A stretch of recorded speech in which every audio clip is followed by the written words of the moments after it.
All right. Thank you, Dr. Steve, and thank you, Min, for the introduction. I'd like to thank you all for the opportunity to be here today. I know a lot of people in the County GIS team, so a special shout out to Norman Wong, Robert Graham, Nick Francino, Tia Marita. These are people who have been my colleagues here at UCLA. We've studied together, we did projects together.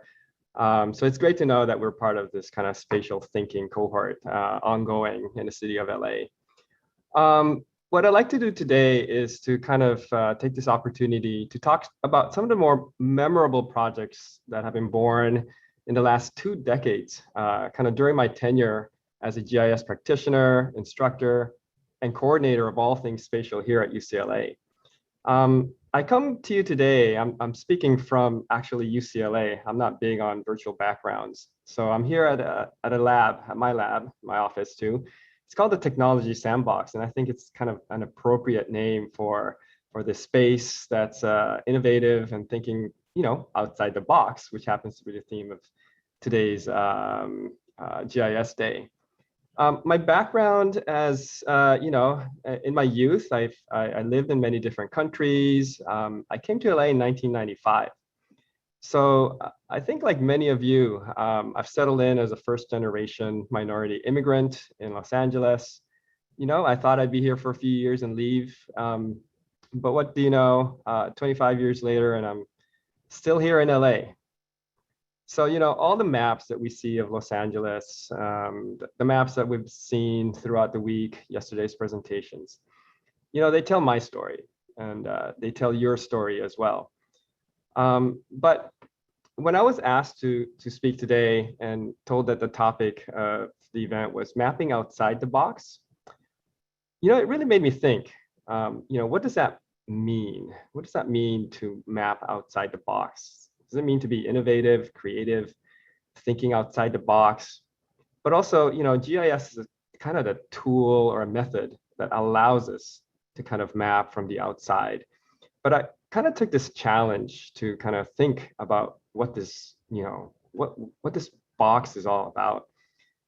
Does the box signify kind of dichotomy that reinforces power? Or maybe is it some sort of a divide that separates, them from us? Does it symbolize oppression, injustice, or is it a barrier for exclusion rather than inclusion?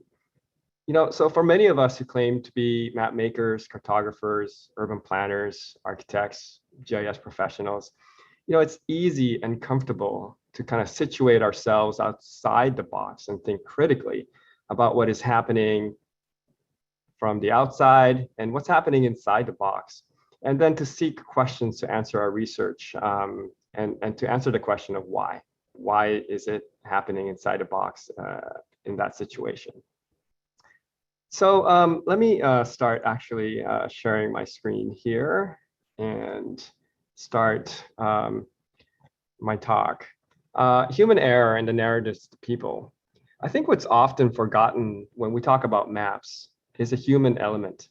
The narratives of the people. Maps are kind of dry. They show a two-dimensional image of Earth, of our planet, satellite imagery, and so forth. And oftentimes it's devoid of the narratives, of the voices of the people. So I wanted to kind of preface my talk today and kind of prioritize the people who have been ignored by many of our maps, and talk about the many projects that have kind of highlighted human narratives. I want to showcase, some of the more impactful projects that UCLA has been involved in over the past 2 decades. So we're talking about since the turn of the century.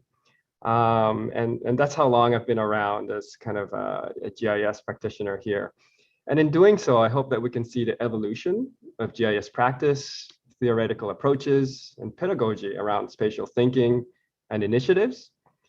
And at the end, I also want to give you a kind of a personal journey of going inside the box and what it's like to conduct extensive on-the-ground ethnographic research to address a disaster situation. So we're going to go on a space-time journey from LA to Fukushima, Japan in about half an hour.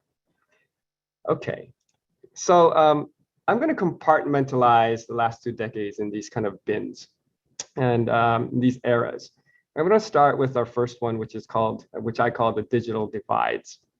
From around the year 2000s, there's a group of us here at UCLA who are really intent on bridging the digital divide and providing portals, mapping portals for the non-experts. So for non-cartographers, people who are not used to GIS or didn't even know about GIS. And to give them kind of these information systems. And I'm going to kind of bring many of my county friends back in time. I dug through my archive of presentations from the early 2000s and found this screenshot, a screen grab of the LA County GIS portal. This is what GIS looked like in the year 2000s. Here's an amazing kind of imagery of every single parcel in LA County. You see the mapping component here has like these buttons on the left and right. This is kind of foreign to many of us who are used to Google Maps. This is pre-Google Maps. You had to click on these little buttons to actually move the map and wait a few seconds before the map refreshed. You had these options to toggle things on and off. And it was kind of an exciting time actually to be a cartographer and design these information systems. And this is just kind of what a snapshot of, I took from yesterday when I visited the LA County GIS portals, what it looks like today. I think both these platforms use different version of Esri technology to provide these data portals to the public. But I'm going to take us back, to the year 2000. If any one of you actually recognize this orange welcome screen, I'm kind of dating you. This is Neighborhood Knowledge Los Angeles. This was a portal, and as you can see, made for the public, for residents who live in LA to understand and know what's happening in their neighborhoods. Check this out. It says English and Espanol. It was available in multiple languages. And back then, the internet wasn't what it was today. We didn't have high-speed internet. It was all slow-speed internet. So, we provided our portal with image-free text versions in both English and Spanish. But the premise of this portal was all kind of about maps. We created these neighborhood profiles on maps and provided residents to see what's happening in their neighborhoods, what kind of building permits were issued, are there tax delinquent properties in your neighborhood, and so forth. Moving forward, this is a project that's really dear to me. How can it not be with a name like Lila? Isn't that an awesome name for a project? Lila stands for Living Independently in Los Angeles. And this is a project that we worked with community partners. This is Zev Yaroslavsky, who is the former county supervisor. Marianne, who is the former executive director of West Side Center for Independent Living, which is now the DRCR. I think it's the DCRC, I'm sorry, the Disability Community Resource Center in Venice. And that is Alan Toy, the actor, activist, former director of Lila. And this partnership was really key. Academia, government, and community partners. That kind of trifecta allowed us to create these portals. And in this case, again, premised with data and maps curated by the community themselves, not by us, but by the people on the ground who are creating the content that was then put on Lila. And this type of information system became available to the public. It was provided as a resource by the county and by the independent living centers in Los Angeles. Moving forward a little bit, 2006, we also worked on a project called Healthy City in partnership with Infoline Los Angeles. I think it's now 211, Center for Nonprofit Management, and other community partners like the Children's Hospital to, again, provide a portal for healthy living, what's happening in your neighborhood, and to bridge this kind of divide between the experts and the non-experts.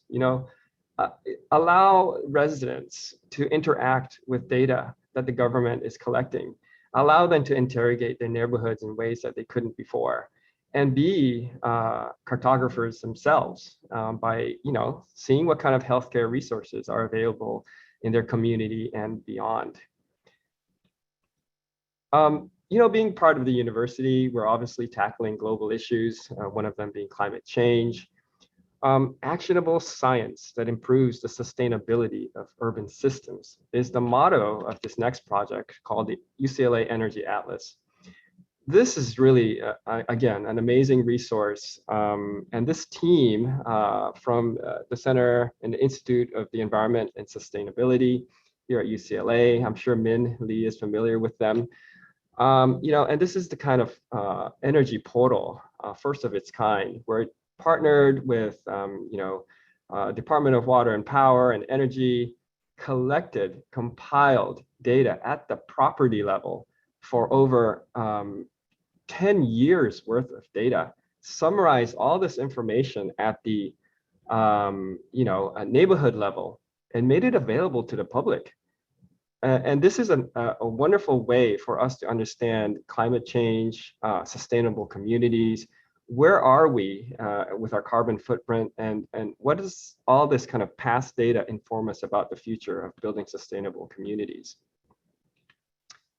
Let's shift gears a little bit. Around the year 2010, there was this kind of movement in the humanities to include mapping as a kind of a method to interrogate space and time.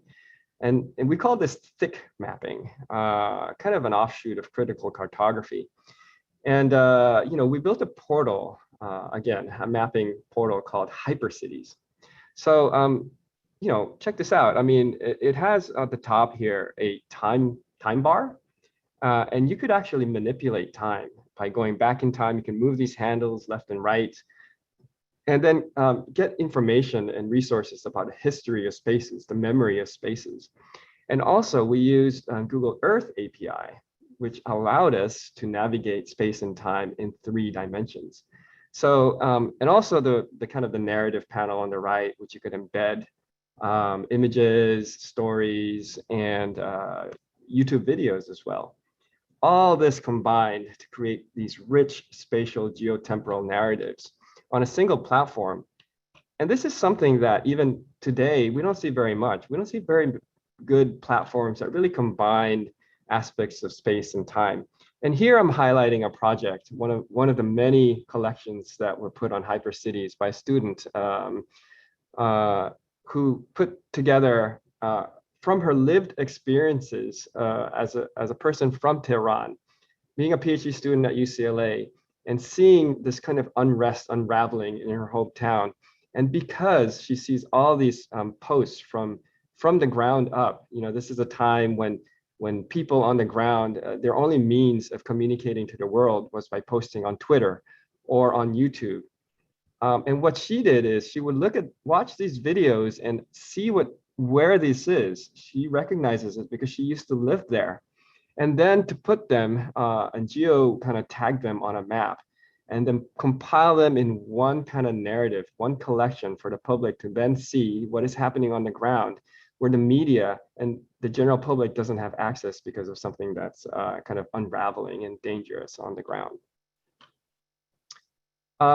Another kind of, this isn't really a project, this is kind of more of a program, an initiative here at UCLA around this time called the Urban Humanities Initiative. And I know our keynote speaker, Dr. Scorza, spoke about the Chinese massacre in 1871. This is an example of UCLA scholars, interdisciplinary setting, where we bring not just people of within your own department. This is urban planners, architects, social scientists, humanists, computer scientists, and we bring them together in a room and we force them to be in a group. So talking about thinking outside the box, I mean, when you are put together in a group with people who don't think the same way as you do, you are just kind of forced to kind of accept and acknowledge other perspectives about what the meaning of space and time and data and maps are all about.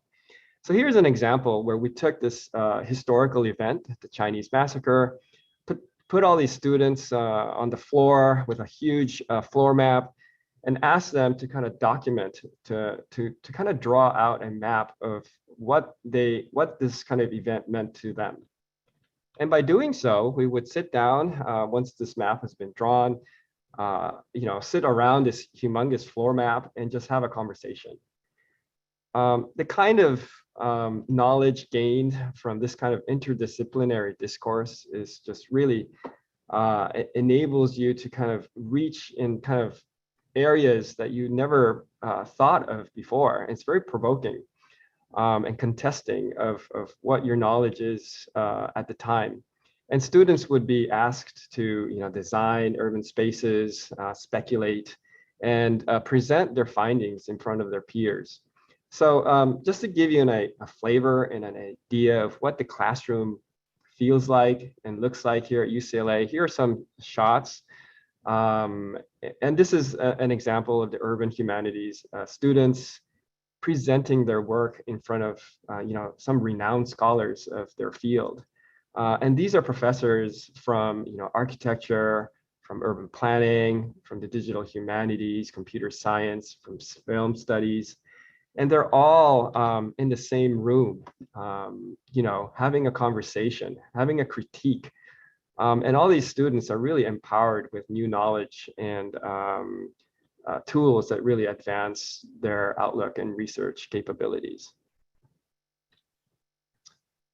I can't make a presentation without mentioning social justice and spatial activism as being part of the university. This is a huge theme that I've noticed in the past years that drives student passions and initiatives. It's really palpable when I teach and students come up with these amazing ideas for projects based on their lived experiences and based on what they have been subjected to and what they see in the media, the injustices that they see in their communities and their neighborhoods. One such project I want to highlight, maybe some of you are familiar with, is called the $1 Million Hoods Project. This project, maybe some of you know, Los Angeles operates the largest jail system on our planet. And this project is led by the enigmatic Kelly Lytle Hernandez. And she started this project with a tiny research grant. And she built this map on the left. This kind of prototype quickly amassed a huge cadre of passionate student urban scholars who then used, as their weapon of choice, data, maps, and analytics to expose the many injustices that are inherent in our jail system. And it's really an amazing student-led effort that has now kind of propelled this project to national prominence. And the student team is compiled of dozens and dozens of scholars that are passionate about this cause. Another kind of social activist, one of many, I should say, the Movement Hub, with a partnership with Center for Neighborhood Knowledge at UCLA and community partners. This is another kind of project that addresses the recent spike in hate crimes. And it's very much similar to the Hate LA project that was showcased by Christine and Tia in their talk yesterday. And it's something, that I encourage, again, soliciting narratives from the people who were subjected to some of these injustices.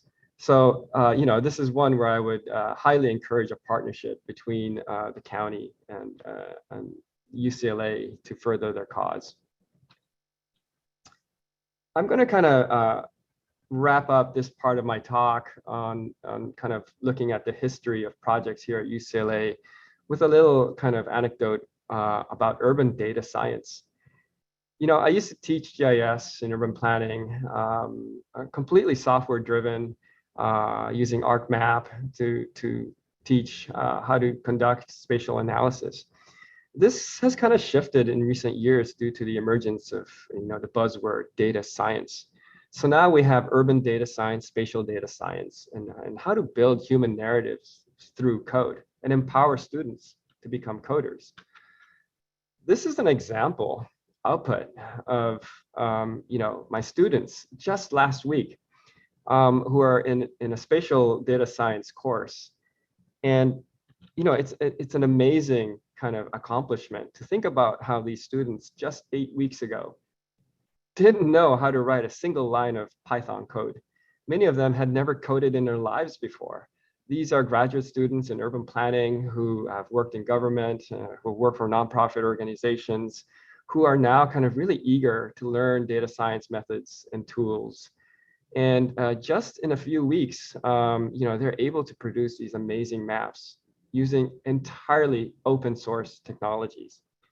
So this is kind of an example of this is an environment called Jupyter Notebooks, which is kind of a new way of coding and mapping and documenting your work as kind of a notebook environment, which combines, your own narratives, your code that can be executed within a notebook to produce these outputs, and to also be able to write your findings and conclusions in that same notebook, and to publish this as opposed to just, publishing a kind of a flat, non-interactive research paper.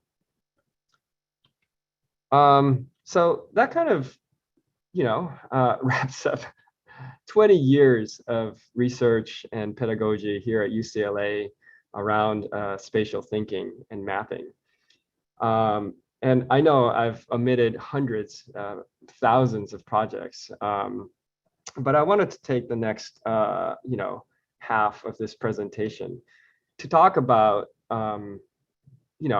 diving inside the box, and conducting on-the-ground research, extensive research, ethnographic research, and to talk about my work in Fukushima, Japan.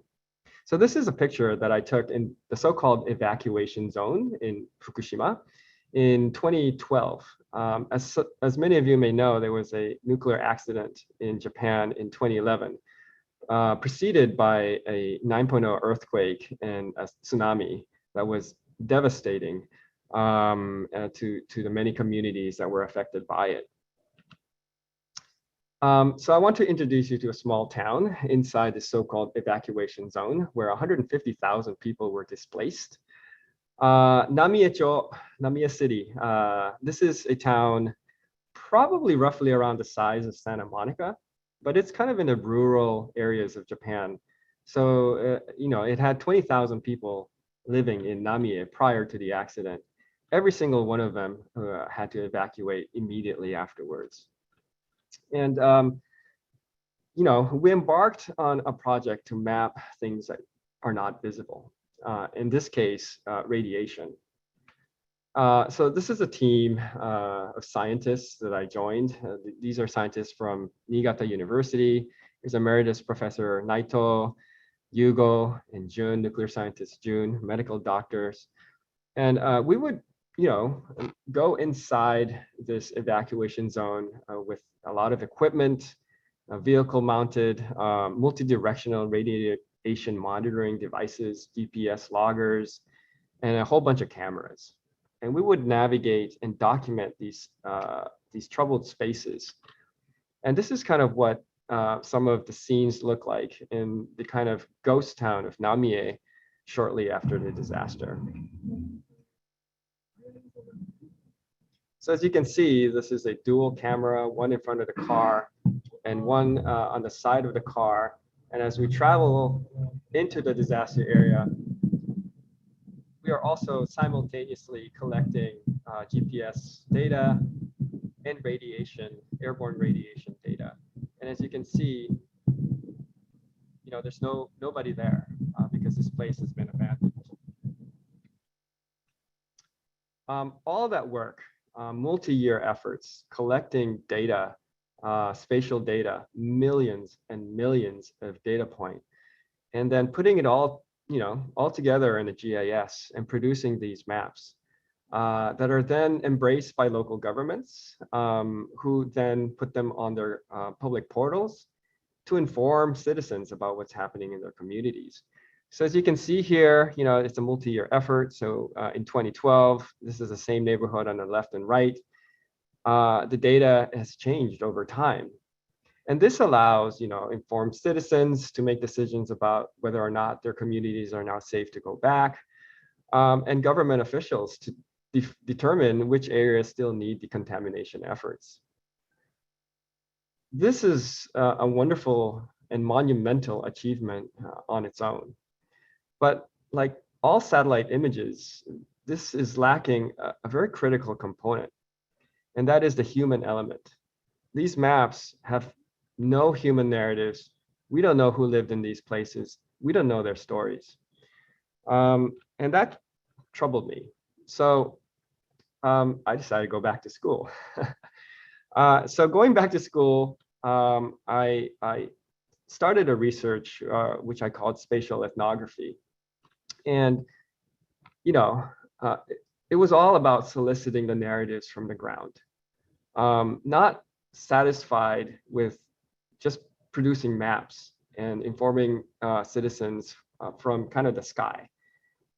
We need to know what's happening on the ground. What are the narratives of people affected by these catastrophic events? So I went about and befriended many people who different walks of life, spiritual leaders, senior citizens, business owners, farmers, cattle farmers, youth, mayors, and electric power company presidents. So this is a shot of an evacuation shelter. This is Sueko on the right. She's 84 years old, forced to evacuate from Namie City shortly after the nuclear disaster. You know, evacuation shelters are kind of like quick pods put in a parking lot, as you can see here, of an elementary school. They're nothing more than like these containers. And, you know, they have a small rec center where volunteer youth would come in and help them with their health, mental health, and physical health, and do these activities. But the living conditions are really troubling. They're really, really cramped environments. And, you know, these shelters were up and are continue to be up a decade after the disaster.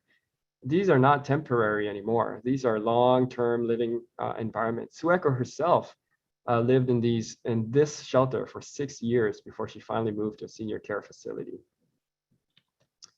And then to sit down with them and have coffee and spend a whole day with them and talk about their mental health and the trauma and consistent kind of issues that they're dealing with. These are the narratives that matter. And these are the narratives that do not show up on maps. And also, not just to talk with survivors, but to talk to leaders. This is the Mayor Sakurai of Minami Soma City. And this is a city just north of nuclear power plant. And, you know, he's kind of become an activist against nuclear energy. One of the few outspoken leaders in Japan who openly promotes the idea of zero nuclear Japan. And you know, what does he have to say about what has happened in his community? He was there on the ground, you know, tending to dead bodies and putting them in gymnasiums within the evacuation zone, evacuating survivors. So, you know, those lived experiences again. I'm sorry, just a friendly 5-minute notice. Gotcha. Okay. And also to talk to actually venture inside the nuclear power plant itself. So this is what's called F1, Fukushima Daiichi nuclear power plant. And to have the access to talk to, you know, in this case, Ishizaki-san, who is the vice president of one of the most powerful companies in Japan, Tokyo Electric Power Company. This is the company that powers Tokyo, one of the largest cities in the world. And what does he have to say? What is their perspective from the side of, you know, of the people who actually caused this accident?